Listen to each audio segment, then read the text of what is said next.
আমাদের কথা চিন্তা না করে উনি কাকে নিয়ে চিন্তা করেন সেটাই বড় আফসোস। যখন শেখ হাসিনার বিরুদ্ধে আন্দোলন করে রিমান্ডে গিয়ে নির্যাতিত হলাম, তখন ভাবলাম আবার কখন জানি অ্যারেস্ট হই। আবার যখন শেখ হাসিনার বিরুদ্ধে খালি গিয়ে রাজপথে আন্দোলন করলাম, মাথায় গুলি খেয়ে মৃত্যু সজ্জা 28 দিন চিকিৎসা নিলাম।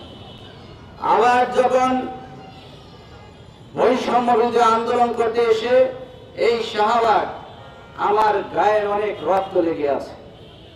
সেখানে 15 জুলাই ছাত্রলীগের হামলায় নির্যাতিত হয়ে 2টি কিডনি প্রায় ড্যামেজ দিকে চলে গেল। প্রায় হাসপাতালে চিকিৎসা অবস্থায় ছিলাম। যখন শেখ হাসিনা পতন হয়ে গেল, ভাবলাম আর বুঝি আমাদের শরীরে আঘাত দেওয়ার ক্ষমতা কারো নাই। 29 আগস্ট বর্তমানে আওয়ামী লীগ নাই, শেখ হাসিনায় নাই। আবার দেখলাম আওয়ামী লীগের পালিত পুত্র জাতীয় পার্টি জিএম কাদেরের নেতৃত্বে হামলা করে এমন মারল, মারার পর এখন আমাকে হাতে লাঠি ধরে দিল। শেখ হাসিনা থাকতো মার খেতে হয়েছে, শেখ হাসিনা চলে যাওয়ার পরও মার খেতে হয়েছে। এই যে মার খেয়েছি, এটা সম্পূর্ণ উপদেষ্টাদের ব্যর্থতা।